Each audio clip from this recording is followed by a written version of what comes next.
The wait is over, the Steam Machine is here, and I am here to answer your questions. Questions like, is this really worth over $1,000? Should this be my first gaming PC? Will this replace the PC that's hooked up to my TV? And, hey Dan, why did you bring your Steam Machine to a pond? Well, they're working on my chimney at home, it's really loud while I was trying to record. Also, maybe mind your own business. I might be the exact target audience for the Steam Machine. I prefer to play games from my couch, but I tend to play games on PC much more than I do on consoles. At the same time, I didn't grow up with a gaming PC, so I'm not especially skilled at things like building, maintaining, or general tinkering with PC hardware. For years, I've run my PC games via a desktop or laptop PC that's connected directly to my TV via HDMI. Sometimes this works great, but sometimes an HDMI handshake issue causes audio to break, or the video stops displaying when I shut my laptop lid, even though it worked fine the night before. And even when everything is working as intended, I'm dealing with Bluetooth keyboards and mice on my couch, plus the USB dongle for the Steam controller if I want to use that. It's not exactly an ideal setup. Back in November, Jan Ochoa and I went to Valve HQ to see their upcoming suite of hardware, the Steam controller, Steam frame, and Steam machine. While I was very interested in all three devices, the machine was the one that I was personally the most excited for. Well, it's arrived, and I'm hoping it's the key to simplifying my entire PC gaming experience from the couch. I've been a huge Steam Deck fan for years, thanks to how easy it is to play PC games on the go, and I want the Steam Machine to give me that same streamlined experience on the big screen. Now keep in mind that a big part of the reason I think I am the target audience is because I am not particularly adept at optimizing PC gaming.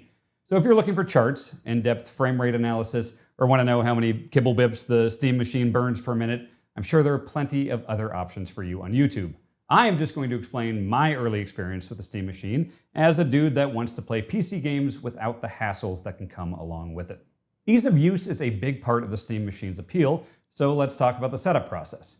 Valve sent me the 2 terabyte bundle, which comes with the Steam Machine, a Steam controller with the dongle, 2 extra faceplates, an HDMI cable, and a power cable.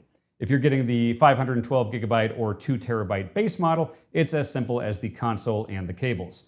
Size-wise, it's a bit bigger than a GameCube and significantly heavier. Setup is as easy, if not easier, than any console I've ever owned. It's a power cable and an HDMI cable.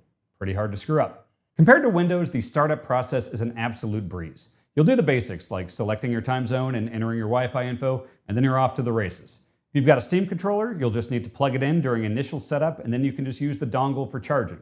It won't be needed for connecting to the console, as that's all in the box itself. It was an immediate relief to not have to set up Windows and OneDrive and a Microsoft account and deal with everything that comes with that. In terms of time from unboxing to downloading games, it doesn't get much better than it did with the Steam Machine. Within a few minutes, you're looking at the same UI from the Steam Deck. If you've ever used Steam Big Picture Mode on a gaming PC, you know how readable that is on a television. I wanted to start off by testing a modern, graphically intensive game, so I downloaded 007 First Light. I initially played it on my Razer Blade 18 with a 4090 laptop GPU, and it ran great at max settings. At the same settings at 4K resolution, the Steam Machine ran First Light between about 30 and 45 frames per second. However, I was able to keep the ultra settings and achieve closer to 50 to 60 frames per second when I bumped it down to 1440p. Across the board, I was able to get most games to run around 60 frames per second if I was willing to make that resolution trade-off. Space Marine 2 and Cyberpunk 2077 both ran great at ultra settings at 1440p despite chugging a bit at 4K.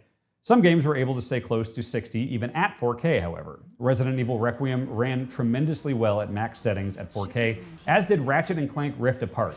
The latter ran closer to 30 frames per second on the Steam Deck OLED, so it was one of the starker examples I saw of the comparative power of the Steam Machine.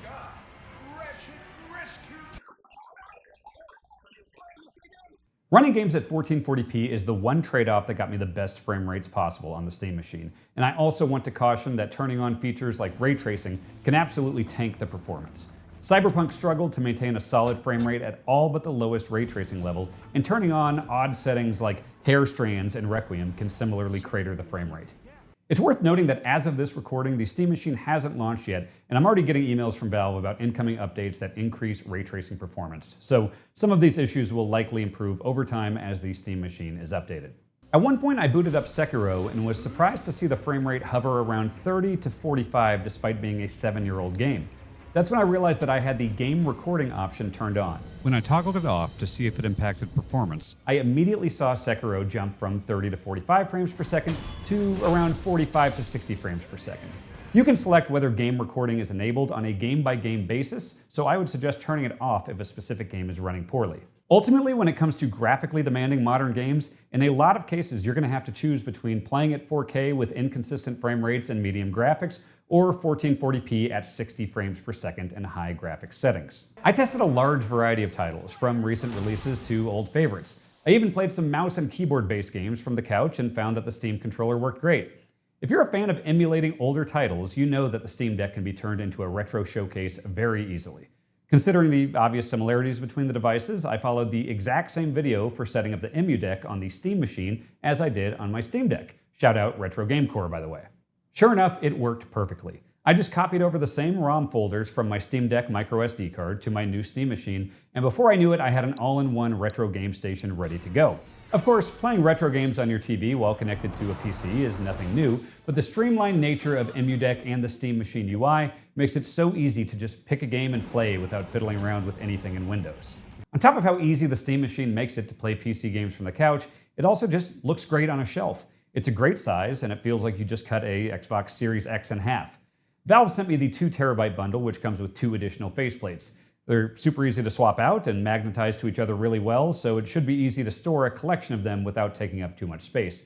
Considering that they attach with just 4 simple magnets, I have to imagine that we will see plenty of Etsy and eBay stores offering custom faceplates very soon. The front lights are a nice touch, although you'll want to turn them off or shut down the device at night if you don't want your room to be awash in a blue glow like it's 2008 and your Wii has some urgent Virtual Console updates. You can alter each individual LED light if you want to customize it, and it doubles as a progress bar when you're downloading games. Overall, I am very positive on the Steam machine, but obviously something that has to go into heavy consideration is the cost. We don't have any way of knowing what the initial price target was for this, but a variety of circumstances has led to an undeniably hefty price tag. The cheapest entry point is the base 512GB console, which will run you $1,049 US. If you want to bundle with the controller, that'll bump you up to $1,128. If you want more storage, get ready to put down $1,349 for the 2TB version. And the bundle with the 2TB console, the Steam controller, and the 2 added faceplates will set you back $1,428. That's a lot. I'm 42, and in my lifetime, most consoles have launched between about $200 and $600. And I remember when that $600 price tag for the PS3 was universally mocked for being unreasonable. Now we've got inflation, war, tariffs, data centers, and plenty more to blame for a console-like experience launching at over $1,000 for the base model.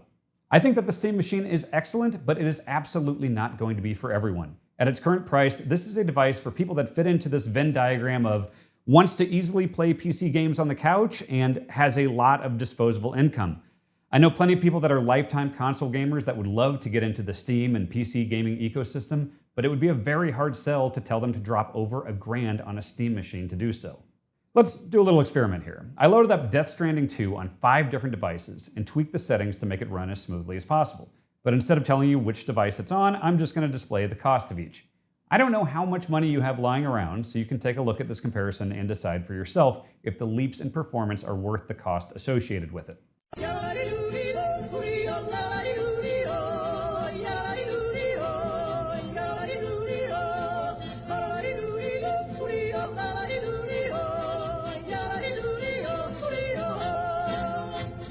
Just in case you were curious, here's the footage again with the device information.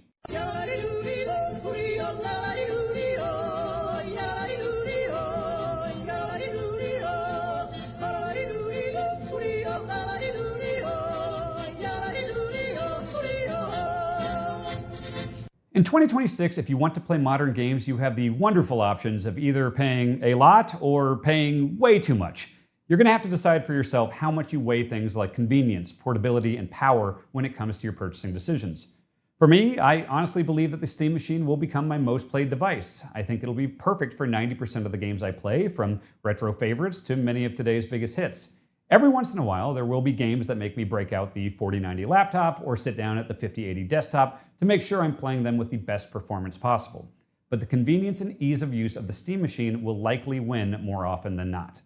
Whether or not the Steam Machine is for you comes down to a couple of key things: your gaming priorities and your disposable income.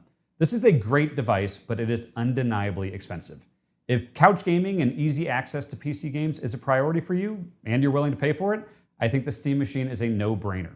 But if you're curious about dipping your toe into PC gaming, this is a really high-cost entry point, and you'll likely still have to make some sacrifices when it comes to performance. If those caveats don't scare you off and you've got the money to throw at it, I think the Steam Machine is an excellent addition to any gamer's living room setup.